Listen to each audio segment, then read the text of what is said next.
دین اسلام نے نکاح کو عبادت قرار دیا۔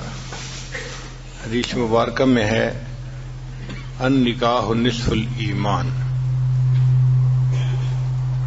نکاح آدھا ایمان ہے۔ اور بعض احادیث میں ہے کہ ایک کوارا آدمی نماز پڑھتا ہے تو اس کو ایک نماز پڑھنے پر ایک نماز کا ثواب ملتا ہے، لیکن جب شادی شدہ ہو جاتا ہے پھر ایک نماز پڑھتا ہے تو اللہ تعالیٰ اس کو 21 نمازوں کا ثواب عطا فرماتے ہیں۔ اس کی کیا وجہ؟ کہ اب اس کے اوپر حقوق العباد آ گئے۔ حقوق العباد پورے کرتے ہوئے جب یہ حقوق اللہ کو پورا کرتا ہے اللہ اس کا اجر بڑھا دیتے ہیں۔ نبی اسلام نے ارشاد فرمایا چند باتیں سنن المرسلین میں سے ہیں، یعنی سب رسولوں نے اس پر عمل کیا۔ ان میں سے ایک السواک، کہ مسواک کرنا سب رسولوں کی سنت ہے۔ دوسری بات النکاح، نکاح کرنا یہ سب رسولوں کی سنت ہے۔ التعطر، تیسرا خوشبو کا استعمال کرنا یہ بھی سب رسولوں کی سنت ہے۔ کوئی رسول ایسے نہیں گزرے کہ جو صفائی اور پاکیزگی کا خیال نہ رکھتے ہوں، سب عطر استعمال کرتے تھے اور صفائی پاکیزگی کی زندگی گزارتے تھے۔ تو یہ باتیں سنن المرسلین میں سے ہیں۔ حضرت علی رضی اللہ عنہ فرماتے ہیں کہ نبی علیہ الصلوۃ والسلام نے مجھے نصیحت فرمائی کہ علی چند باتوں میں بہت جلدی کرنا۔ کون سی باتیں؟ فرمایا جب نماز ہو جائے تو ادا کرنے میں جلدی کرنا،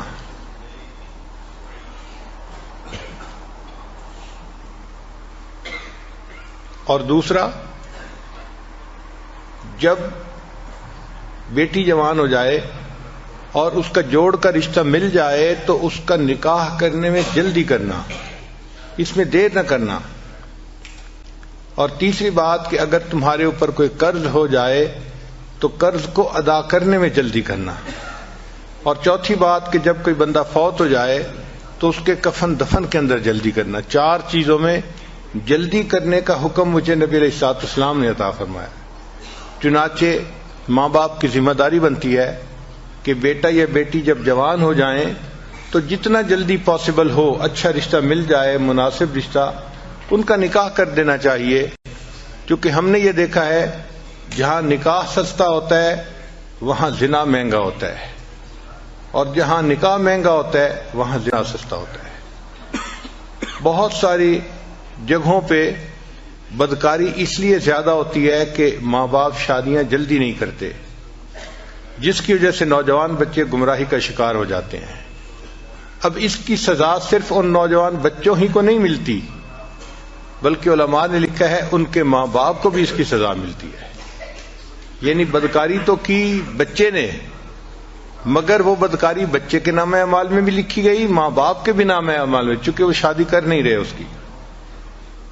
تو دیکھیں کہ ماں باپ کو خواہ مخواہ جو ہے وہ عذاب میں گرفتار ہونا پڑے گا، اس لیے کہ وہ وقت پہ اپنے بچوں کا فرض ادا نہیں کریں گے۔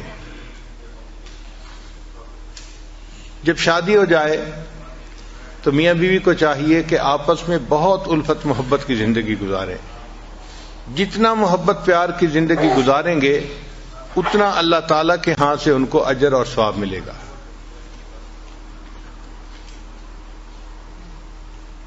انسان ہے، جب مل جل کر رہتے ہیں تو آپس میں ایک دوسرے کے ساتھ کھٹ پٹ ضرور ہو جاتی ہے۔ کسی کا موڈ کیا ہے، کسی کا موڈ کچھ اور ہے، اور کئی مرتبہ دوسرے کے انڈرسٹینڈ کرنے میں بھی مشکل ہوتی ہے، غلط فہمی ہو جاتی ہے۔ تو اس وجہ سے آپس میں رنجشیں بھی ہو جاتی ہیں۔ مگر گھر کے ماحول کو اچھا رکھنا، محبت پیار والا رکھنا، یہ مرد کی ذمہ داری ہوتی ہے۔ مرد کے اندر 4 خوبیاں ہونی چاہیے۔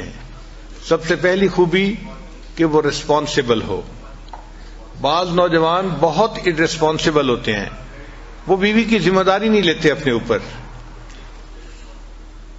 مثلا گھر کے معاملے میں بیوی کو اپنی ماں کے حوالے کر دیں گے اور بیوی کو کہیں گے بس میری امی کو تم نے خوش رکھنا ہے، خود ایک طرف ہو جائیں گے. اب ایک طرف ایک چھوٹی عمر کی ناتجربہ کار سی بچی ہے اور دوسری طرف جو ساس صاحبہ ہوتی ہیں وہ ماشاء اللہ سبحان اللہ، اس کو کہتے ہیں بہو اناڑی اور ساس کھلاڑی. تو کیا ہوتا ہے کہ وہ بہو چند ہی دنوں میں اس بچی کو ناک آؤٹ کر دیتی ہے اور خاوند اور اس کے درمیان کی ایکویشن کو بھی خراب کر دیتی ہے.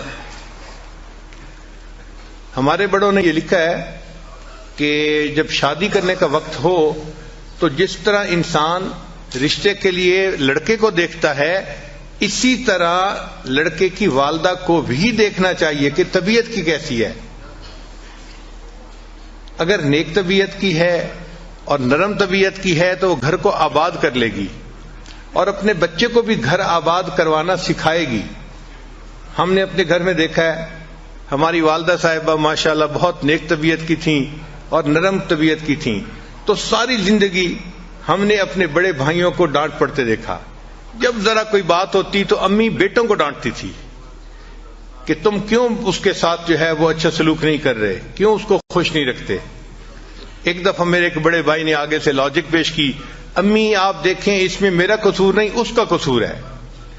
تو پھر امی نے آگے سے جواب دیا کہ مجھے پتہ ہے نا، جب میں رشتہ لینے گئی تھی تو میں نے اس کے ماں باپ کو کہا تھا کہ میں اس بچی کو خوش رکھوں گی، تو میں تو ہمیشہ اس بچی ہی کی سائڈ لوں گی، تمہیں ٹھیک ہونا پڑے گا. تو مجھے پھر اب احساس ہوتا ہے کہ دیکھو ہمارے بڑے اپنے بات کا اپنے بول کا کتنا لحاظ رکھتے تھے، اور واقعی رشتہ جب لینا ہوتا ہے نا اس وقت تو اس طرح بچ کے بات کرتے ہیں کہ جی ہم تو اس بچی کو اپنی بیٹی بنائیں گے اور خوش رکھیں گے اور ہم تو اس کو بہت اچھی طرح سے رکھیں گے. لیکن وہ جو رشتہ مانگتے ہوئے کی کیفیت ہوتی ہے وہ چند دن کی بات ہوتی ہے. جب رشتہ ہو جاتا ہے پھر یوں سمجھ لیتے ہیں کہ یہ کہیں گری پڑی چیز تھی اور اس کا تو کوئی سہارا ہی نہیں تھا اور ہم اس کو اٹھا کے لے آئے، حالانکہ اس کو ماں باپ نے آزاد جنا ہے اور وہ ماں باپ کے ساتھ عزت کی زندگی گزار رہی تھی. تو گھر کے اندر بیوی کو عزت قدر سے رکھنا یہ خاوند کی ذمہ داری بنتی ہے. اس کو کسی کے حوالے کر دینا یہ غلط بات ہے. ہم نے بعض جگہ پہ دیکھا کہ 4 بھائی ہیں اور چاروں کی بیویوں کا کنٹرول ان کی بڑی بہن کے پاس ہے، یعنی بڑی نند جو ہے نا وہ پورے گھر کو کنٹرول کر رہی ہے. اب حیرت ہوتی ہے دیکھ کے کہ بھئی شادی اس کی ہوئی ہے خاوند کے ساتھ اور اس کو حکم جاری ہو رہا ہے کہیں اور سے. حتیٰ کہ اب ان بھائیوں کی بیٹیوں کی شادیاں جب ہوتی ہیں تو ان کے جہیز بھی نند خریدتی ہے. نند نے کہہ دیا یہ لینا ہے تو لینا ہے، نہیں کہہ دیا تو نہیں. جیسے اس کی تو اپنی کوئی مرضی ہے ہی نہیں، حالانکہ اس کی اپنی بیٹی کی شادی ہے، مگر نند کے حوالے کر دیا. اب نند راج کر رہی ہے، نہ اس کے سامنے بھائی بول سکتے ہیں نہ اس کے سامنے بھابیاں بول سکتی ہیں. تو اس طرح اپنی بیوی کو ساس کے حوالے کر دینا، نند کے حوالے کر دینا یہ غلط بات ہے. یہ اپنی جگہ بات ٹھیک ہے کہ ساس اور نند کا بڑا احترام ہوتا ہے، مگر ہر چیز کی اپنی ایک لیمٹ ہوتی ہے. میاں بیوی کی اپنی زندگی محبت و پیار سے رہے یہ زیادہ ضروری ہے بنسبت اس کے کہ حکم کسی اور کا چلے.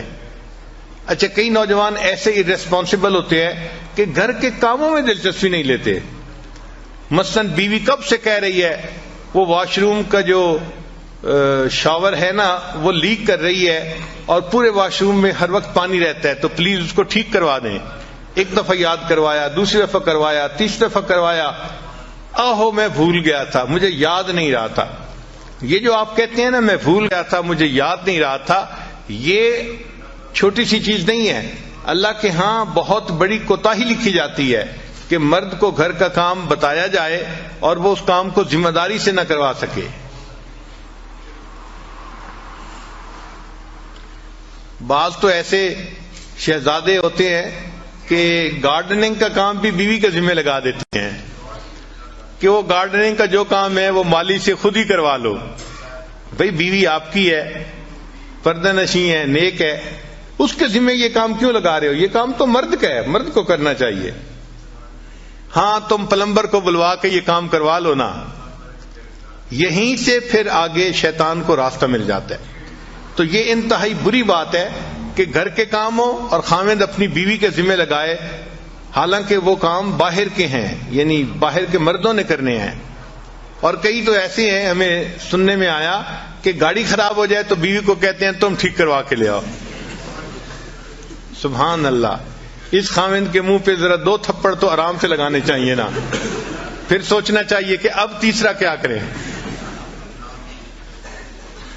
تو ارریسپانسبل ہونا یہ بہت بری عادت ہے. اچھے خاوند کی پہلی صفت کہ وہ ایک ریسپانسبل انسان ہو، وہ اپنے گھر کے کام کاج میں بھی دلچسپی لے، اور جہاں بیوی کو ہیلپ کی ضرورت ہے خاوند اس کی ہیلپ کرے. بس بیوی کو ایک ہی دفعہ بتانے کی ضرورت پڑے، بار بار یاد دلانے کی نہ پڑے، اور ایک دفعہ کہنے پہ وہ کام کر دیا جائے. اس سے اللہ تعالیٰ راضی ہو جاتے ہیں. آپ دیکھیں ان کاموں کی اتنی اہمیت ہے کہ حضرت موسیٰ علیہ السلام اپنی اہلیہ کے ساتھ سفر کر رہے ہیں، اور اہلیہ جو تھی وہ ولادت کا وقت ان کا قریب تھا، تو ان کو درد شروع ہو گئی. اب جب دردیں ہوتی ہیں تو سردی اور زیادہ بندے کو تکلیف دیتی ہے. تو حضرت موسیٰ علیہ السلام چاہتے تھے کہ کہیں سے آگ ملے تاکہ ان کو ذرا آگ کی گرمی کی وجہ سے ٹھنڈک کم ہو جائے. تو انہوں نے دیکھا کہ ایک درخت میں سے آگ نکل رہی تھی. تو حضرت موسیٰ علیہ السلام درخت سے آگ لینے کے لیے گئے تھے، اور اللہ نے وہاں ان کو پیغمبری عطا فرما دی تھی. تو بیوی کا کام تھا نا آگ لینے کے لیے جانا. آگ لینے کو جائیں پیغمبری مل جائے. اسی طرح نبی علیہ السلام اپنے گھر کے کاموں میں بہت دلچسپی لیتے تھے. بکری کا دودھ خود دو لیتے تھے، اپنے کپڑوں کو پیوند لگا دیتے تھے، اپنے جوتے کو سی لیتے تھے. گھر کے کاموں میں کئی مرتبہ نبی علیہ السلام نے روٹی پکانے میں مدد فرمائی. ایک مرتبہ فاطمہ الزہرا اللہ نے روٹی بنا رہی تھی، نبی علیہ السلام تشریف لے گئے، اور نبی علیہ السلام نے کہا کہ فاطمہ کچھ روٹیاں میں لگاتا ہوں. تو نبی علیہ السلام نے کچھ روٹیاں تنور کے اندر لگائیں. تو گھر کے کاموں میں دلچسپی لینا یہ مرد کی ذمہ داری بنتی ہے.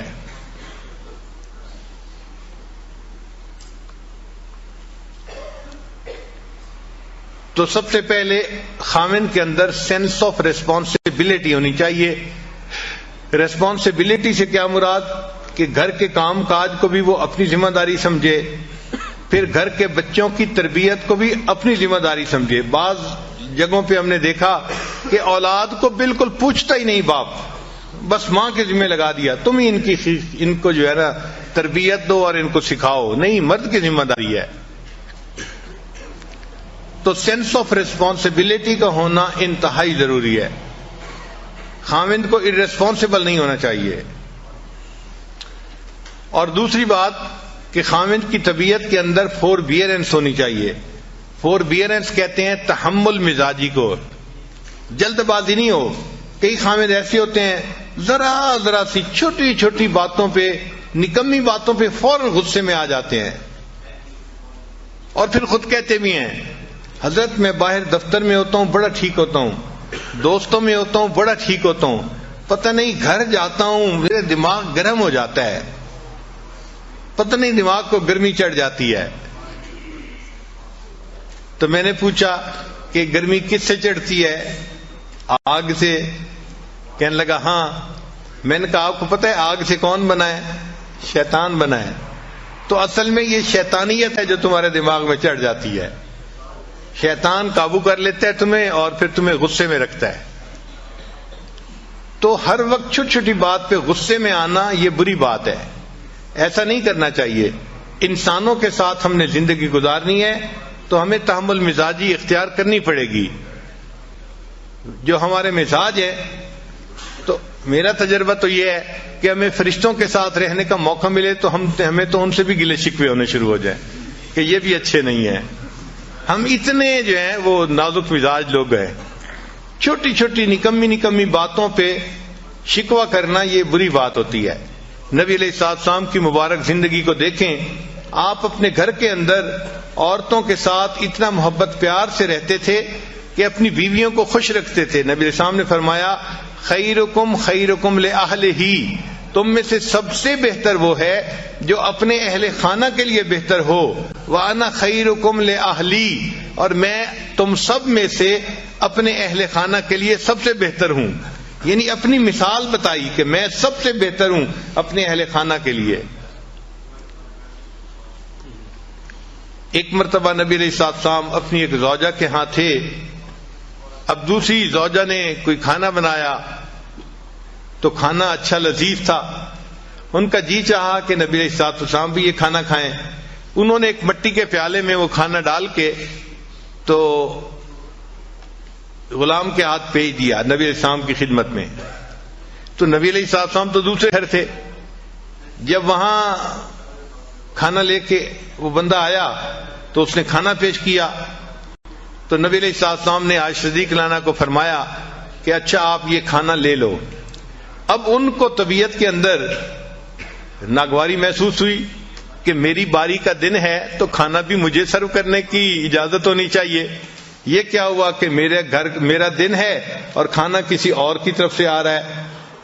چنانچہ انہوں نے کھانا جو پکڑا تو اتنا بے دلی کے ساتھ کہ جیسے انسان ادھورے من سے کوئی کام کرتا ہے، اور وہ پیالہ زمین پہ گرا اور ٹوٹ گیا. اب ذرا سوچیں کیا سین ہوا ہوگا کہ کھانا جو لے کے آیا تو وہ پیالہ ہی ٹوٹ گیا، کھانا بھی نیچے گر گیا. ہم جیسا کوئی ہوتا ایک طوفان کھڑا کر دیتا، تم بدتمیز ہو، تمہیں سمجھ نہیں، تم یہ ہو، تم فلاں، پتہ نہیں کیا کیا القاب ہم ایک منٹ میں اس کو دے دیتے. مگر نبی علیہ السلام تحمل مزاجی سے اٹھے اور آپ نے دو کام کیے. پہلا کام یہ کیا کہ وہ جو پیالہ ٹوٹ گیا تھا اس کے بدلے میں حضرت عائشہ صدیقہ رضی اللہ عنہا کے گھر کے اندر سے ایک پیالہ لے کے وہ اس کو واپس دے دیا. بھئی وہ پیالہ ٹوٹ گیا، اس کے بدلے تم یہ پیالہ لے جاؤ. اور پھر اسے فرمایا غارت امو کی، اصل میں تمہاری والدہ کو غیرت آ گئی تھی اس لیے ایسا ہو گیا. یعنی اس کو سمجھا بھی دیا. تو یہ عورت کی فطرت ہوتی ہے، اس کو کچھ چیزیں فیل ہوتی ہیں، شریعت نے بھی اس کا پھر لحاظ رکھا ہے. تو دیکھیں نبی علیہ السلام نے کتنے اچھے طریقے سے اس معاملے کو سلجھا دیا. تو اگر گھر میں کوئی معاملہ ہو جائے تو یہ مرد کی ذمہ داری بنتی ہے کہ وہ ان معاملات کو پیار محبت سے سمجھداری سے سلجھا دے. ایک مرتبہ سیدہ صدیقہ رضی اللہ تعالی عنہا اور نبی علیہ السلام کے درمیان کسی معاملے میں بات ہو رہی تھی. اچھا ابھی بات ہو رہی تھی اور اتنے میں سیدنا صدیق اکبر رضی اللہ تعالیٰ عنہ ملنے کے لیے تشریف لے آئے. تو نبی علیہ السلام نے فرمایا کہ بہت اچھا، ابو بکر آگے ہیں، تمہارے والد ہیں، ہم ان کو ثالث بنا لیتے ہیں کہ یہ ہمارے معاملے کا فیصلہ کر لے. چنانچہ ابو بکر صدیق رضی اللہ عنہ کو اندر بلا لیا. وہ اندر تشریف لائے تو دیکھا کہ عائشہ صدیقہ رضی اللہ تعالی عنہا کسی بات پہ نبی علیہ السلام سے ذرا خفا محسوس ہو رہی تھی. چنانچہ نبی علیہ السلام نے فرمایا عائشہ بات پہلے تم کرو گی یا میں کروں؟ یعنی کون پہلے بات کرے گا؟ تو عائشہ رضی اللہ عنہا نے آگے سے جواب دیا آپ پہلے بات کریں مگر جو کہیں سچ سچ کہیں. اب ایک فطرت ہوتی ہے نا، بات ہوتی ہے، تو انہوں نے یہ لفظ کہہ دیے کہ جو کہیں سچ سچ کہیں. اچھا ابو بکر صدیق رضی اللہ عنہ تو عاشق صادق تھے، ان کو بڑا غصہ آیا. اچھا نبی علیہ السلام کے سامنے یہ بات کہہ رہی ہے. انہوں نے تو بیٹی تھی نا، تو انہوں نے ایک تھپڑ لگایا عائشہ صدیقہ رضی اللہ عنہا کو اور فرمایا کہ تمہارا کیا خیال ہے نبی علیہ السلام سچ نہیں بولیں گے؟ اب جب تھپڑ پڑا تو خیال تھا کہ دوسرا بھی پڑ جائے گا، تو عائشہ صدیقہ رضی اللہ عنہا نبی علیہ السلام کے پیچھے آ کے چھپ گئیں. اچھا جب نبی علیہ السلام کے پیچھے آ کے چھپ گئیں تو نبی علیہ السلام نے بھی محسوس کیا کہ اس کے والد کو غصہ آ گیا ہے، تو ہو سکتا ہے کہ ایک دو اور بھی وہ لگا دے. تو نبی علیہ السلام نے فرمایا ابو بکر ہم نے تو آپ کو ثالث کے طور پہ متعین کیا تھا، یہ تو نہیں کہا تھا کہ آپ مارنا ہی شروع کر دیں. اچھا ایسا ہے کہ آپ تشریف لے جائیں، ہم میاں بیوی آپس کا جھگڑا خود سمیٹ لیں گے. جب یہ فرمایا تو وہ صدیق رضی اللہ عنہ تشریف لے آئے. جیسے ہی وہ صدیق رضی اللہ عنہ باہر نکلے تو نبی علیہ السلام نے مسکرا کے آج صدیق رضی اللہ عنہ کو دیکھا اور فرمایا دیکھا کہ بوڑھے کے دوسرے تھپڑ سے میں نے تجھے بچایا، اگر میں نے بچاتا تو بوڑھے کا دوسرا تھپڑ بھی تمہیں لگ جاتا. تو مقصد یہ ہے کہ گھروں میں اس قسم کی چھوٹی چھوٹی باتیں ہونا ممکن ہے، اس کی توقع رکھیں، یہ ہوگا، ایسا نہیں کہ ہو ہی نہیں سکتا، ہوگا۔ نیک سے نیک گھروں میں بھی مس انڈرسٹینڈنگ ہو جاتی ہیں، الجھنیں ہو جاتی ہیں، مگر ان کو سلجھا لینا یہ عقل مندی ہوتی ہے، ان کو اچھے طریقے سے جو ہے وہ ڈیل کر لینا یہ عقل مندی ہوتی ہے۔ اس کو کہتے ہیں کرائسس مینجمنٹ، اور ہر اچھے خاوند کو کرائسس مینجمنٹ آنی چاہیے، اس کے اندر اتنی سمجھداری ہونی چاہیے کہ اس کرائسس کنڈیشن سے مجھے کیسے نکلنا ہے۔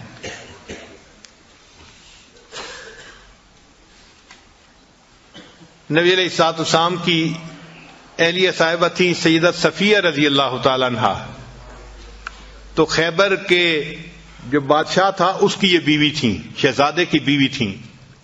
صاف ظاہر ہے کہ جو شہزادے کی بیوی ہو وہ عورتوں میں بہت خوبصورت اور ہنرمند ہوتی ہے، شہزادہ ایسے تو کسی کو بیوی نہیں چنتا۔ تو بہرحال نبی علیہ الصلوۃ والسلام سے جب نکاح ہوا تو نبی علیہ الصلوۃ والسلام کے پاس آئیں۔ اللہ نے ان کو حسن و جمال بھی بہت دیا تھا، اور یہ اچھا کھانا بھی بہت بنایا کرتی تھیں، بہت اعلیٰ کھانا بنایا کرتی تھیں، جس کی وجہ سے ان کے ساتھ دوسری امہات المومنین کی کئی مرتبہ ذرا انبن ہو جاتی تھی۔ اچھا، ایک مرتبہ ایک ام المومنین نے ان کو کہہ دیا، اے یہودیہ کی بیٹی، یہودیہ کی بیٹی، یعنی ان کے چونکہ اوپر کے سب لوگ یہودی تھے اور یہ مسلمان ہوئی تھیں، تو ان کو یہودیہ کی بیٹی کہہ دیا، جس پہ وہ بہت دکھی ہوئی اور انہوں نے رونا شروع کر دیا۔ نبی علیہ السلام کو پتہ چلا تو آپ صلی اللہ علیہ وسلم نے پوچھا، صفیہ آپ کیوں رو رہی ہے؟ اے اللہ کے حبیب صلی اللہ علیہ وسلم، مجھے انہوں نے کہا ہے کہ تم تو یہودی کی بیٹی ہو۔ تو نبی علیہ السلام نے فرمایا، تم رو کیوں رہی ہو؟ تم اسے کہتی کہ نہیں، میں ہارون علیہ السلام نبی کی بیٹی ہوں، ان کے خاندان سے تھیں، اور میرے چچا موسیٰ علیہ السلام تھے، اور میرے خاوند بھی اللہ کے نبی ہیں۔ تم ان کو یہ جواب کیوں نہیں دیا؟ تو دیکھیں کتنی سمجھداری کی بات کی، ان کا دل خوش ہو گیا یہ سن کے کہ واقعی میں کوئی گری پیڑی چیز نہیں ہوں، میرے اوپر کے اجداد میں حضرت ہارون علیہ السلام بھی نبی تھے، اور میرے چچا حضرت موسیٰ علیہ السلام بھی نبی تھے، اور اس وقت میں نبی علیہ السلام کی بیوی بھی ہوں، میرے خاوند بھی نبی ہیں۔ تو نبی علیہ السلام نے فرمایا تم ان کو یہ جواب دے دیتی۔ تو اس طرح جب بھی کوئی گھر کے معاملہ ہو تو اس کو اچھے طریقے سے سلجھا دینا یہ خاوند کی ذمہ داری ہوتی ہے۔ تو خاوند کے اندر فوربیرنس ہونی چاہیے، چھوٹی چھوٹی باتوں پہ جلد بازی کر لینا یا جلدی سے کوئی ناپسندیدہ لفظ بول دینا یہ بہت بری بات ہوتی ہے۔ ہمارا یہ تجربہ ہے، آج کل کے نوجوان چھوٹی چھوٹی باتوں پہ بیوی کو دھمکی دیتے ہیں، میں تمہیں گھر بھیج دوں گا، میں تمہیں گھر بھیج دوں گا، میں تمہیں طلاق دے دوں گا۔ یہ بہت ہی بری بات ہے، اس سے بری بات اور کوئی خاوند نہیں کر سکتا۔ اس کی وجہ کیا ہے کہ جب خاوند نے بیوی کو کہہ دیا کہ میں تمہیں طلاق دے دوں گا، میں تمہیں گھر بھیج دوں گا، تو بیوی کے دماغ میں ایک بات آ گئی کہ اس کے ساتھ میری پوری زندگی گزرنا مشکل ہے، پتہ نہیں یہ مجھے کس وقت طلاق دے دے۔ تو بیوی سپلٹ پرسنالٹی بن جاتی ہے، پھر شیطان اس کے پاس آ کے اس کو مشورہ دیتا ہے تم کہیں اپنے لیے اور بھی کوئی پرپوزل دیکھ لو یا کوئی تعلق ایسا دیکھ لو کہ اگر یہ تمہیں چھوڑے تو تم کیا کرو گی۔ تو یہ فکرہ چھوٹا سا ہے لیکن اس فکرے کا زہر کتنا ہے اس کا مردوں کو اندازہ نہیں ہوتا۔ ایک فکرہ بول کے ہمیشہ کے لیے بیوی کو جو ہے وہ یعنی سپلٹ پرسنالٹی بنا دیتے ہیں۔ کبھی بھی یہ فکرہ نہیں بولنا چاہیے، بلکہ بیوی کو تو ایسا یقین ہونا چاہیے کہ مجھے تو خاوند نے اس طرح پیار سے رکھا ہے کہ میری اچھائی کو بھی اس نے قبول کیا ہے اور میری کوتاہی کو بھی اس نے قبول کیا ہے۔ اگر بحیثیت انسان کوئی چھوٹی موٹی کوتاہی ہو جائے تو اس کو قبول کرنا چاہیے۔ ہم انسان ہیں، فرشتے نہیں ہیں۔ اگر بیوی سے کوتاہیاں ہوتی ہیں تو خاوند سے بھی تو ہوتی ہیں۔ اگر خاوند بیوی کے اندر 10 کوتاہیاں گن لے گا تو بیوی اپنے خاوند کے اندر 100 کوتاہیاں گن لے گی۔ نبی علیہ السلام نے اس کا بہترین حل بتایا، ارشاد فرمایا اگر تمہیں اپنی بیوی کی کوئی بات ناپسندیدہ نظر آئے، اگر تمہیں اپنی بیوی کی کوئی بات ناپسندیدہ نظر آئے تو نبی علیہ السلام نے فرمایا پھر اس کی طرف دیکھو، تمہیں اس میں بہت ساری باتیں پسندیدہ بھی نظر آ جائیں گی. تو پسندیدہ چیزیں بھی تو ہوتی ہیں. آخر وہ بچوں کی ماں ہوتی ہے، آخر وہ گھر کے اندر کھانے بناتی ہے، خاوند کے لیے، بچوں کے لیے، سب کے لیے. گھر کو اس نے اتنا صاف ستھرا رکھا ہوتا ہے، اس پر اس کو جان مارنی پڑتی ہے، محنت کرنی پڑتی ہے. خود بخود یہ کام نہیں ہو جاتے. اگر وہ اتنا سب کچھ کر رہی ہے تو اس کو کریڈٹ بھی ملنا چاہیے. باقی رہ گئی بات کہ بھئی چونکہ اس کی جذباتی سوچ ہوتی ہے تو کئی مرتبہ وہ الٹی سیدھی بات بھی سوچ لیتی ہے، کر جاتی ہے. تو تحمل مزاجی سے کام کرنا چاہیے. چنانچہ ایک صاحب تھے، وہ اپنی بیوی کی زبان سے ذرا تنگ تھے. مرد کا ہاتھ قابو میں نہیں ہوتا، عورت کی زبان قابو میں نہیں ہوتی. تو اس نے سوچا کہ میں امیر المومنین حضرت عمر رضی اللہ عنہ کے پاس جاتا ہوں اور ان سے جا کے پوچھتا ہوں کہ میں اس بیوی کا کیا کروں. تو عمر رضی اللہ عنہ تو بڑے جو ہے وہ دبدبے والے اور ہمت والے ہیں. تو صاحب ظاہر ہے وہ مجھے کہیں گے کہ ذرا اس کو سیدھا کر دو، تو میں پھر خوب کٹائی کروں گا اس کی. چنانچہ یہ نیت لے کے کہ مجھے پٹائی کا NOC مل جائے گا اور پھر مسئلہ حل ہو جائے گا، وہ حضرت عمر رضی اللہ عنہ کے پاس آئے. ابھی دروازے کے باہر کھڑے تھے کہ وہ سنا کہ حضرت عمر رضی اللہ عنہ سے ان کی بیوی اونچی اونچی زبان میں بات کر رہی تھی، اونچی آواز میں بات کر رہی تھی.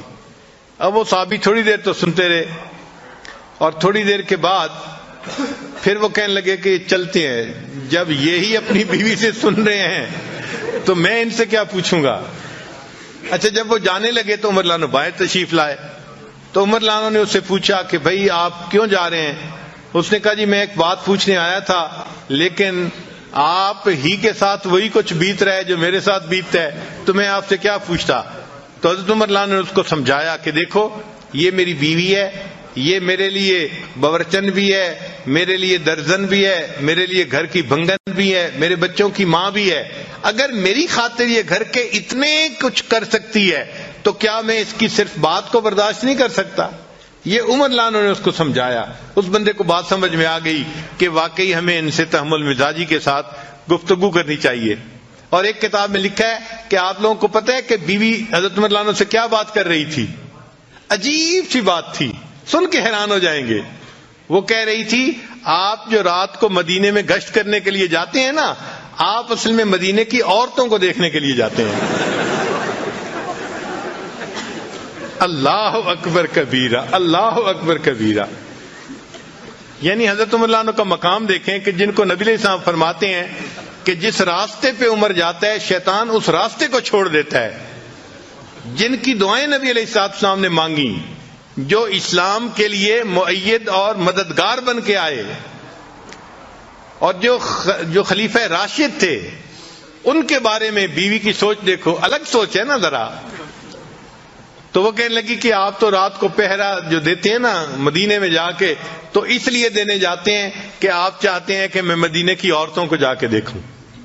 تو عورتیں ہیں بیچاری ناقصات العقل، اس لیے ان کو کہا گیا. تو وہ اس قسم کی باتیں سوچ لیتی ہیں، ذہن میں رکھ لیتی ہیں اور کئی مرتبہ الٹی سیدھی بات کر مارتی ہیں. تو ان سے تحمل مزاجی ہی سے پیش آنا چاہیے.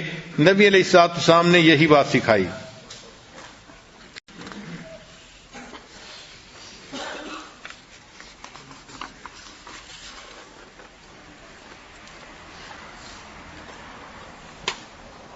تو پہلی بات کہ خاوند کے اندر سینس آف ریسپانسبلٹی ہونی چاہیے، اور دوسری بات کہ خاوند کے اندر فوربیئرنس ہونی چاہیے، اور تیسری بات کہ خاوند کو چاہیے کہ اپنی بیوی کی بات کو سنے.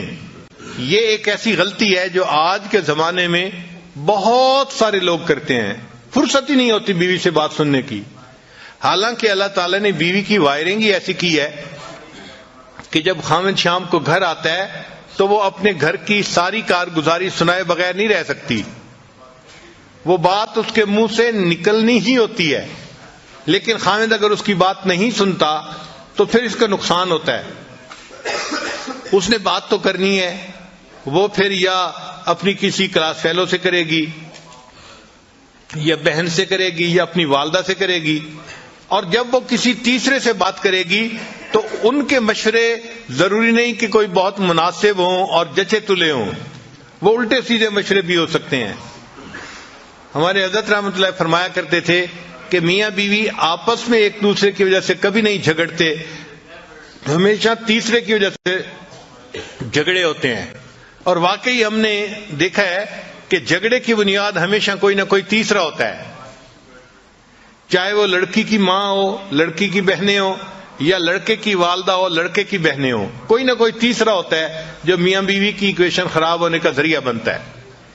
تو اس لیے خاوند کی یہ ذمہ داری ہے کہ جب وہ باہر سے آئے تو وہ 15-20 منٹ اپنی بیوی کے پاس بیٹھے اور اس سے اس کی بات چیت سنیں جو وہ کہنا چاہتی ہے۔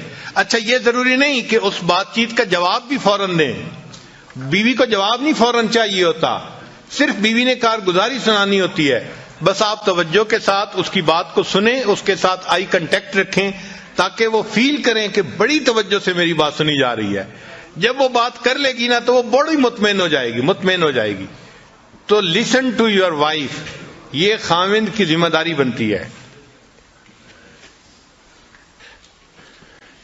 پھر ایک صفت اور کہ گھر کے ماحول کو نیکی پر رکھنا، یہ خاوند کی ذمہ داری ہوتی ہے۔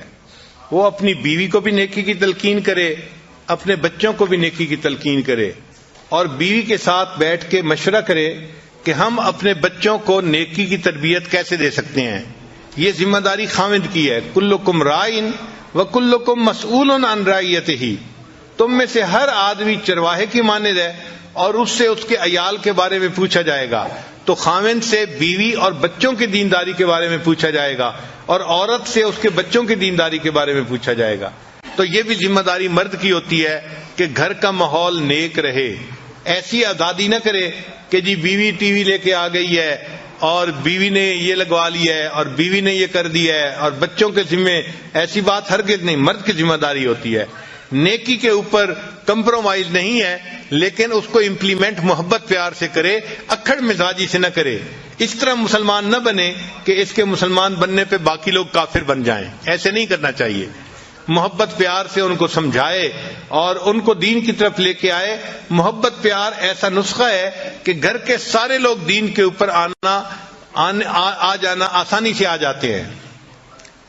ایک مرتبہ لاہور کا ایک نوجوان میرے پاس آیا، اب اس کی شادی 1-2 مہینے پہلے ہوئی تھی، اور شادی کے چند ہی دنوں بعد یہ سلسلے میں داخل ہو گیا، بیعت ہو گیا۔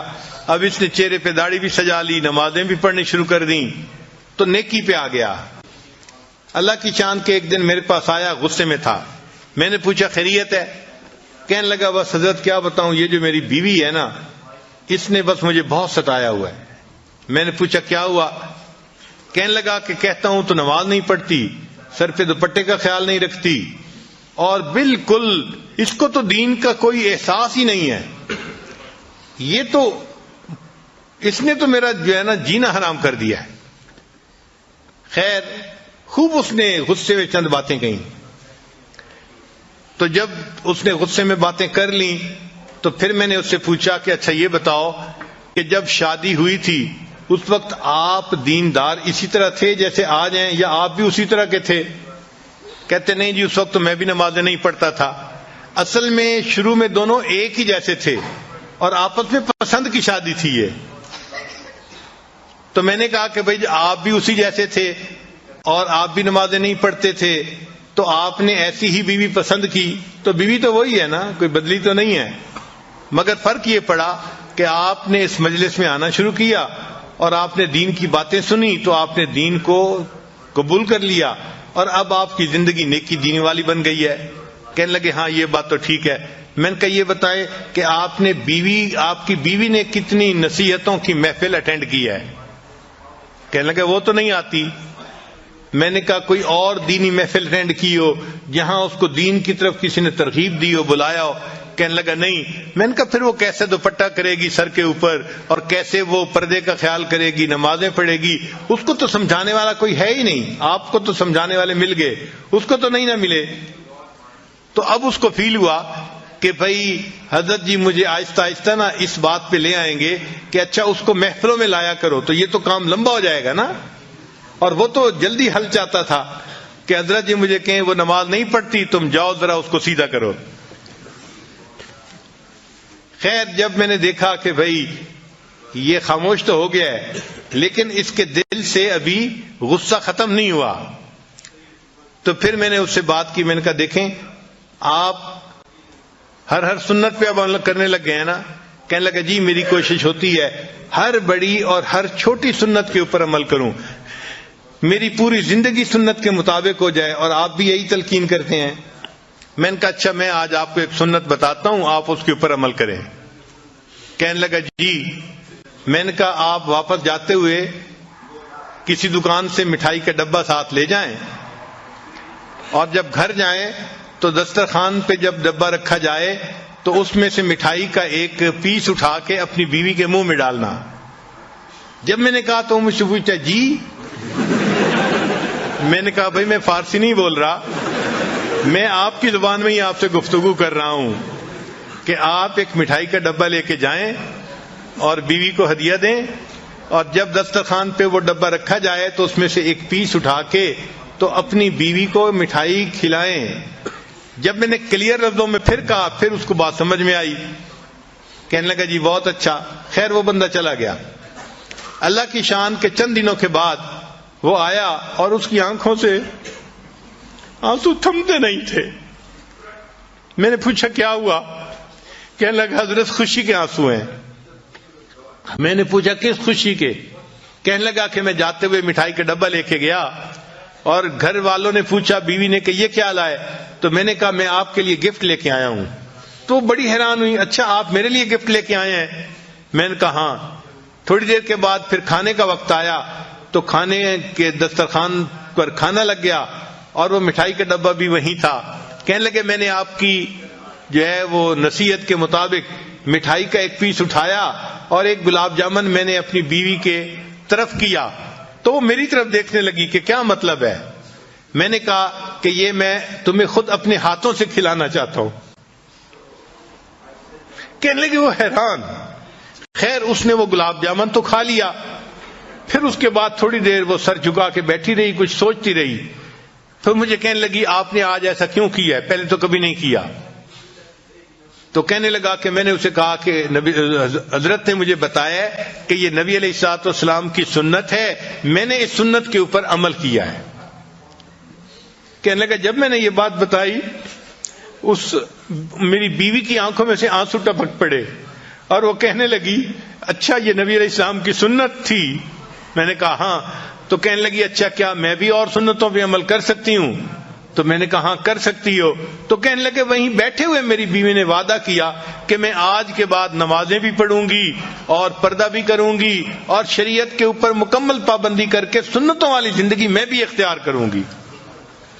نبی علیہ الصلوۃ والسلام کی ایک سنت نے پورے گھر کے ماحول کو بدل کے رکھ دیا اور وہ بچی نیک بن گئی اور بعد میں وہ بچی عالمہ بھی بن گئی. تو گھر کے اندر نیکی کا ماحول رکھنا، نیکی کی تلقین کرتے رہنا یہ خاوند کی ذمہ داری ہوتی ہے.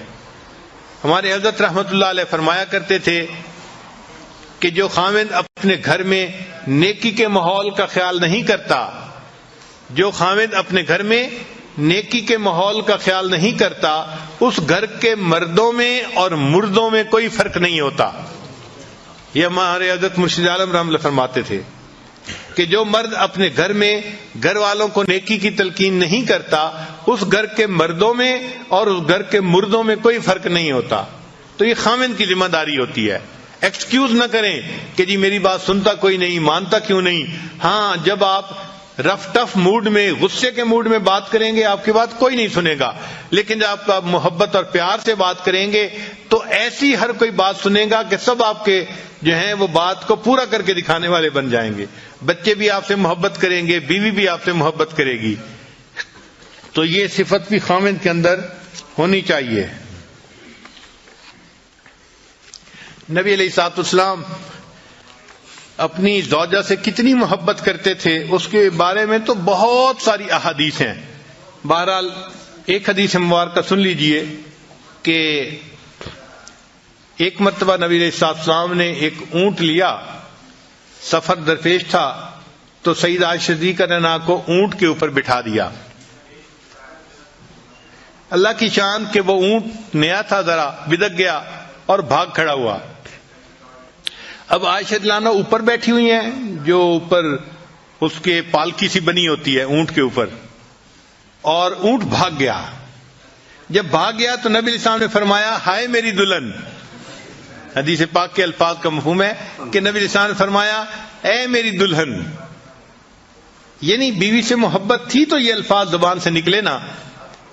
تو نبی علیہ السلام نے امت کو تعلیم دی کہ تم اپنی بیوی کو اس طرح محبت پیار سے رکھو گے تو وہ تمہاری فرما برداری کرے گی۔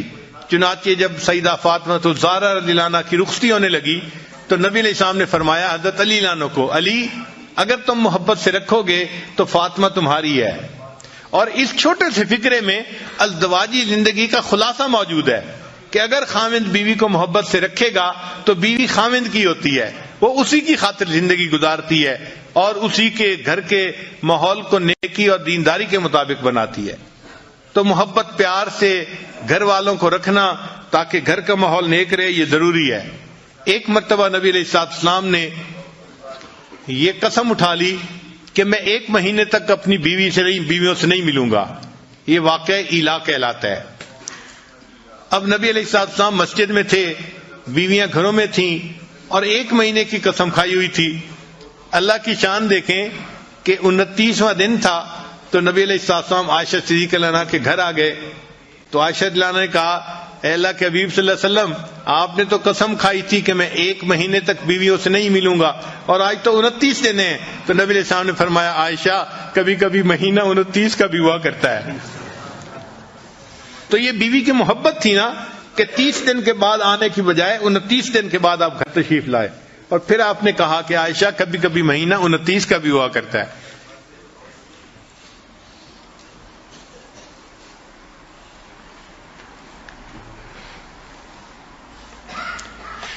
ایک مرتبہ صدیق اللہ نے پوچھا اے اللہ کے حبیب صلی اللہ علیہ وسلم، آپ کو مجھ سے محبت کس طرح کی ہے؟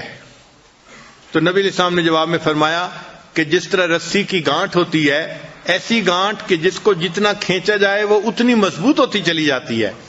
تو میری محبت بھی آپ کے ساتھ ایسی ہے کہ جتنا اس کو کھینچا جائے یہ اتنی مضبوط ہوتی چلی جاتی ہے۔ چنانچہ جب ایسی آیات اتری جن میں امہات المومنین کو اختیار دیا گیا تھا کہ یا تو وہ نبی علیہ السلام کے ساتھ رہیں یا پھر ان کو دنیا کی سب نعمتیں دے دی جائیں گی، اس کو آیت تخییر کہتے ہیں۔ تو نبی علیہ السلام نے بتایا سب کو، مگر نبی علیہ السلام سمجھتے تھے کہ عائشہ صدیقہ عمر میں چھوٹی ہیں، ایسا نہ ہو کوئی جلد بازی کا فیصلہ کر لے۔ تو نبی علیہ السلام نے امہات المومنین کو یہ بات بتائی کہ اللہ نے آپ لوگوں کو اختیار دیا ہے، آپ دونوں اس میں ایک چیز کو چن لیں، فیصلہ کر لیں، مگر عائشہ آپ کو میں بتا رہا ہوں کہ آپ اکیلی فیصلہ نہ کرنا، آپ اپنے ماں باپ سے مشورے کے بعد فیصلہ کرنا۔ کیونکہ نبی علیہ السلام کو یقین تھا کہ جب یہ اپنے والد ابوبکر صدیق رضی اللہ عنہ سے مشورہ کرے گی تو وہ ان کو یہی کہیں گے کہ تم جو ہے غربت تنگی کو برداشت کر لو اور نبی علیہ السلام کے ساتھ ہی رہو۔ تو جب انہوں نے نبی علیہ السلام نے فرمایا کہ تم اپنے والدین سے مشورے کے بعد فیصلہ کرنا، تو عائشہ صدیقہ رضی اللہ عنہا مسکرائیں اور کہنے لگیں آپ کے بارے میں فیصلہ کرنے کے لیے مجھے کسی اور سے پوچھنے کی کوئی ضرورت نہیں، میں تنگی ترشی کو برداشت کر لوں گی، میں آپ کو اختیار کرتی ہوں، مجھے کسی اور چیز کی ضرورت نہیں ہے۔ تو عائشہ صدیقہ کے اس جواب کو سن کے پھر باقی تمام ازواج مطہرات نے بھی نبی علیہ السلام کو چن لیا۔ تو محبت دونوں طرف سے ہو، خاوند کی طرف سے بیوی سے محبت ہو اور بیوی کی طرف سے خاوند کے ساتھ اس کو محبت ہو۔ نبی علیہ السلام کی یہ کامیاب ازدواجی زندگی ہمیں اس بات کی تعلیم دیتی ہے ہم اپنے گھروں میں اگر چاہیں تو جنت کا ماحول بنا سکتے ہیں۔ سچی بات یہ ہے اتنا پرسکون ہوتا ہے گھر کہ انسان کو گھر میں جنت کا مزہ آتا ہے۔ سب نیکی پہ چلنے والے، سب نیکی کرنے والے، سب اتفاق رائے کے ساتھ زندگی گزارنے والے، بیوی خاوند کی تعریفیں کر رہی ہوتی ہے، خاوند بیوی کی تعریفیں کر رہا ہوتا ہے، اور دونوں اللہ کو راضی کرنے کے لیے اپنی کوششیں کر رہے ہوتے ہیں۔ یہ ہے اصل کامیاب زندگی کہ ہمارے گھر جنت کی تیاری کے جو ہے وہ مراکز بن جائیں، ہمارے گھر کا ہر فرد جنت کی تیاری میں لگا ہوا ہو، نیک اعمال میں لگا ہوا ہو۔ اور یہ چیز تب ممکن ہے جب خاوند اپنی بیوی کو محبت پیار سے رکھے گا. اگر خاوند یہ سمجھتا ہے کہ میں ڈانٹ ڈپٹ کے ذریعے سے بیوی سے بات منوا لوں گا تو یہ بات جو ہے خیال است و محال است و جنو، یہ بات ایسی نہیں ہوتی. ہمارے حضرت مرشد عالم رحمۃ اللہ فرمایا کرتے تھے کہ جو شخص پیار کے ذریعے اپنی بیوی کا دل نہ جیت سکا، جو شخص پیار کے ذریعے اپنی بیوی کا دل نہ جیت سکا، یہ شخص تلوار کے ذریعے بھی بیوی کا دل نہیں جیت سکتا. جو شخص پیار کے ذریعے اپنے بیوی کا دل نہ جیت سکا، یہ شخص تلوار کے ذریعے بھی بیوی کا دل نہیں جیت سکتا. تو پیار و محبت ہی ہے جس کی وجہ سے آپس میں الفتیں بڑھتی ہیں اور ایک دوسرے کی قدر دل میں آتی ہے اور انسان اچھی زندگی گزارتا ہے. چنانچہ ہم ازدواجی زندگی کے بارے میں ریسرچ ڈھونڈ رہے تھے تو ہم نے سینکڑوں کتابیں دیکھی اور سینکڑوں ریسرچ پیپر دیکھے، اور ایک ریسرچ پیپر کے اندر عجیب ریسرچ دیکھی. لکھا ہوا تھا کہ جو خاوند دن میں 5 مرتبہ اپنی بیوی کو محبت کا میسج دے، محبت کے میسج سے آگے مراد اس کو بوسہ لے، اس کے ہاتھ کو پکڑے، اس کے سر پہ ہاتھ رکھے، یا اس کو کوئی ہنسی مذاق کی بات سنائے، یا اس کو اس کے ایسے نام سے پکارے جس نام کو وہ پسند کرتی ہو.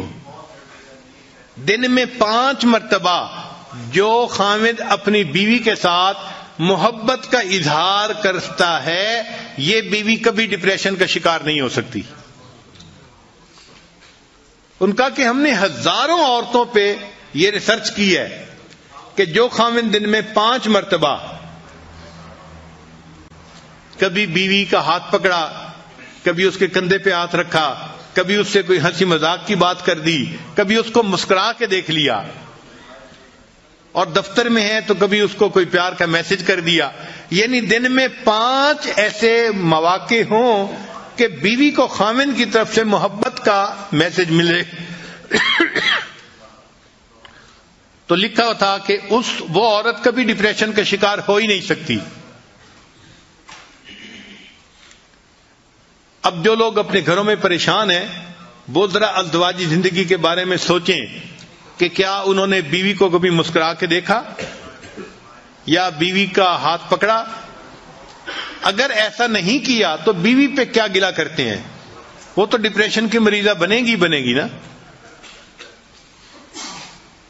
تو بیویوں کو ڈپریشن سے نکالنا خاوند کے لیے کوئی مشکل نہیں ہوتا. اللہ تعالیٰ نے خاوند کے ہاتھ میں جادو دیا ہوا ہے، ایسا جادو ہے کہ بس وہ بیوی کا ہاتھ پکڑ لے، بیوی سب کچھ بھول جاتی ہے، سب پاسٹ کو بھول جاتی ہے اور نئے سرے سے اچھی زندگی گزارنے کے لیے پھر تیار ہو جاتی ہے.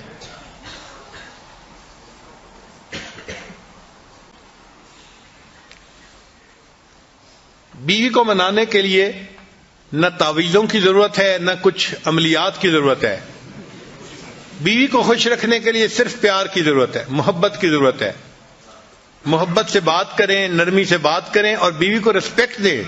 جس عورت کو محبت بھی ملتی ہے، ریسپیکٹ بھی ملتی ہے، وہ اپنے خاوند کی خاطر قربان ہونے کے لیے تیار. وہ تنگی ترشی بھی برداشت کر لیتی ہے اور فاقہ بھی برداشت کر لیتی ہے اور اسی خاوند کے ساتھ رہتی ہے. اس کو معمولی کپڑے پہننے کو ملتے ہیں، نئے نئے کپڑے نہیں ملتے تو اس کو اس کی کوئی پرواہ نہیں ہوتی. وہ غربت میں زندگی گزار لیتی ہے لیکن اس کو محبت پیار چاہیے ہوتا ہے. تو کامیاب ازدواجی زندگی گزارنے کا جو بہترین اصول ہے وہ ہے کہ بیوی کے ساتھ محبت پیار کا تعلق رکھا جائے، بیوی کو ریسپیکٹ دی جائے، عزت دی جائے. بچوں کی نظر میں بیوی کی عزت بنائی جائے چونکہ اس نے ان کی تربیت کرنی ہے، ان کی ماں ہے وہ.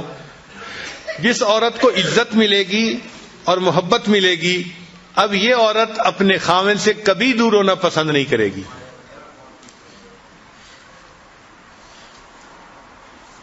چنانچہ بعض لوگ بڑے غریب ہوتے ہیں، دیہاتوں میں ان کے گھروں کے اندر کھانے کو نہیں ہوتا، پینے کو نہیں ہوتا. ایک سوٹ میں عورت پورا سال گزارتی ہے، یعنی ایک جوڑا بنایا اور اسی ایک جوڑے میں وہ بیچاری پورا سال گزارتی ہے.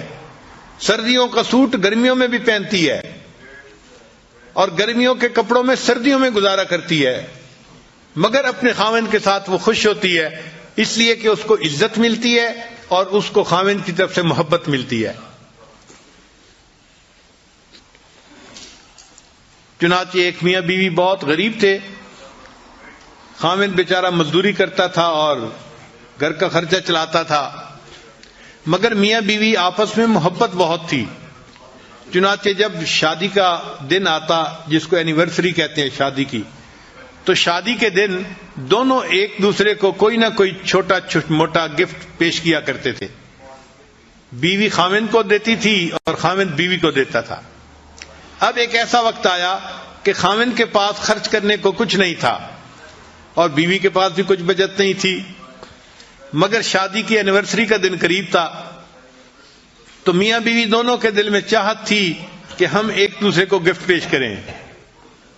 اللہ کی شان کہ بیوی کہیں جا رہی تھی تو اس نے ایک دکان دیکھی کہ جس دکان پر یہ وگز نہیں بنتی، مسلمانوں کے معاشرے میں تو اتنی نہیں ہوتی، لیکن باہر کافروں کے ماحول میں بہت ہوتی ہیں کہ ٹوپیاں ہوتی ہیں جن کے بال بڑے خوبصورت ہوتے ہیں اور لمبے بال ہوتے ہیں، مرد بھی پہنتے ہیں عورتیں بھی پہنتی ہیں۔ تو وہ وگ کی دکان تھی، تو وہ کھڑی ہو کے دیکھنے لگ گئی، تو دکاندار نے اس سے پوچھا کہ آپ کیا دیکھ رہی ہیں؟ اس نے کہا میں دیکھ رہی ہوں کہ آپ یہ جو وگز بناتے ہیں تو ان کے اوپر آرٹیفیشل بال ہیں یا اوریجنل؟ اس نے کہا نہیں، اوریجنل ہیں، ہم خرید لیتے ہیں جس کے لمبے بال ہوں۔ تو عورت کے دل میں کیا خیال آیا؟ اس نے کہا کہ اچھا میرے بال تو بہت لمبے ہیں، اگر میں جو ہے کٹوا دوں تو کیا تمہیں بہت اچھے جو ہے اس کے بدلے پیسے دے دو گے؟ اچھا، عورت کے دل میں چاہت تھی کہ مجھے پیسے ملیں گے تو میں اپنے ہسبینڈ کے لیے شادی کے اینیورسری کے دن کے لیے تحفہ لے لوں گی۔ خیر، اس دکاندار نے اسے کہا کہ اگر تم بال اپنے کٹوا دو تو ہم اس کے بدلے تمہیں اتنے پیسے دے دیں گے۔ اچھا، اس نے اپنے بال کٹوا دیے اور چھوٹے چھوٹے بال رہ گئے، لمبے بال ختم ہو گئے، اور اس نے اس کے بدلے کچھ پیسے اس سے لے لی۔ اب وہ سوچنے لگی کہ میں خاوند کے لیے کیا تحفہ لے کے جاؤں۔ اس کے خاوند کے پاس ایک گھڑی تھی، جیسے گول گھڑی پہلے بوڑھوں کے پاس ہوتی تھی نا، ایک تو ہوتی ہے نا ہاتھ پہ باندھنے والی پٹے کے ساتھ، ایک ہوتی ہے جیب والی گھڑی۔ تو اس کے خاوند کے پاس وہ جیب والی گھڑی تھی، مگر اس کی چین نہیں تھی، تو وہ اس گھڑی کو جیب میں ڈالتا تھا اور پھر کبھی کبھی نکالتا تھا۔ تو بیوی نے سوچا کہ میں اپنے ہسبینڈ کے لیے وہ چین لے کے جاتی ہوں تاکہ میرا ہسبینڈ گھڑی کو چین کے ساتھ باندھ دے گا اور اس کو گھڑی نکالنی آسان ہو جائے گی۔ چنانچہ اس نے گھڑی کی چین خرید لی۔ اب جب وہ گھر پہنچی تو میاں بیوی دونوں ایک دوسرے کے پاس بیٹھے، انہوں نے کھانا کھایا۔ اب یہ اینیورسری کا دن تھا تو ایک دوسرے کو انہوں نے گفٹ دینا تھا۔ چنانچہ اب گفٹ دینے کے لیے بیوی نے پہلے بات بتائی کہ بھئی میں نے ایسے کیا ہے کہ وہ جو آپ کی گھڑی تھی نا، وہ آپ اس کو جیب میں ڈالتے تھے، اس کی چین نہیں تھی، تو میں نے کہا میں اس کے لیے خوبصورت سی چین لے آؤں، تو میں نے جو ہے وہ ایک چین خریدی ہے اور میں آج کے دن آپ کو وہ گفٹ کر رہی ہوں۔ تو بیوی نے گھڑی کی وہ چین دی تو خاوند کی آنکھوں سے آنسو آ گئے۔ تو بیوی نے پوچھا کہ آپ رو کیوں رہے ہیں؟ کہنے لگا کہ میں بھی سوچ رہا تھا کہ میں آج تمہیں ضرور گفٹ دوں گا، میں نے اسی گھڑی کو بیچ دیا اور اس کے بدلے میں تمہارے لیے ہیئر کلپس لے کے آیا ہوں۔ تو خاوند بیوی کے لیے ہیئر کلپ لے کے آیا، جبکہ بیوی اپنے بال کٹوا چکی تھی، اور بیوی اپنے خاوند کے لیے گھڑی کی چین لے کے آئی، جبکہ وہ اس گھڑی کو بیچ کے اس کے بدلے بیوی کا کلپ لے چکا تھا۔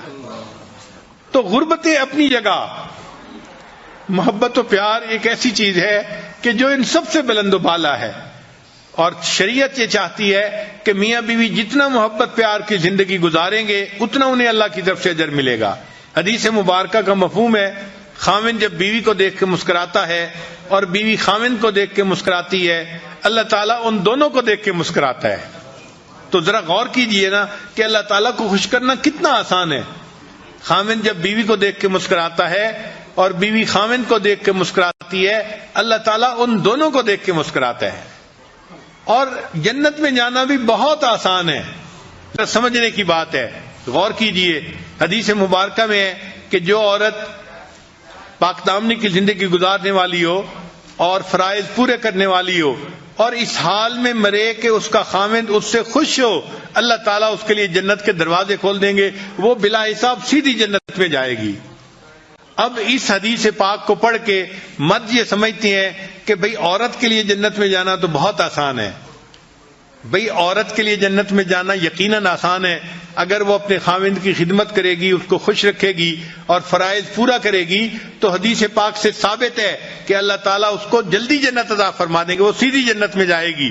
مگر اگر خاوند نے اس کو زندگی میں خوش رکھا ہے تو سوال یہ ہے کہ کیا وہ خاوند کے بغیر جنت چلی جائے گی؟ بھئی جو بھی اپنے خاوند سے خوش ہے، اگر اس کو اختیار دیا گیا کہ جنت چلی جاؤ تو کیا وہ خاوند کے بغیر چلی جائے گی؟ نہیں جائے گی، اس کی وفا کے خلاف ہے، کبھی ہو ہی نہیں سکتا کہ وہ خاوند کے بغیر جنت میں جائے۔ تو اگر بیوی جلدی جائے گی تو بیوی خاوند کو بھی ساتھ لے کے جائے گی۔ یہ جنت میں جانے کا سب سے آسان طریقہ ہے، خاوند بیوی کو خوش رکھے، بیوی خاوند کو خوش رکھے، اللہ تعالیٰ بیوی کو جلدی جنت عطا فرمائیں گے اور بیوی خاوند کے بغیر جنت میں نہیں جانا پسند کرے گی۔ اللہ تعالیٰ ہمیں نیکی تقوی کی زندگی گزارنے کی توفیق عطا فرمائے اور ایک مثالی خاوند بن کر اللہ زندگی گزارنے کی توفیق عطا فرمائے۔ جو غلطیاں کوتاہیاں ہو گئی ہیں اپنی بیویوں سے معافی مانگ لینے میں کوئی حرج نہیں ہے، دنیا میں ان سے معافی مانگ کے خوش کر لیجئے اور ایک نئی زندگی محبتوں والی شروع کر دیجئے۔ وآخر دعوانا ان الحمد للہ رب العالمین۔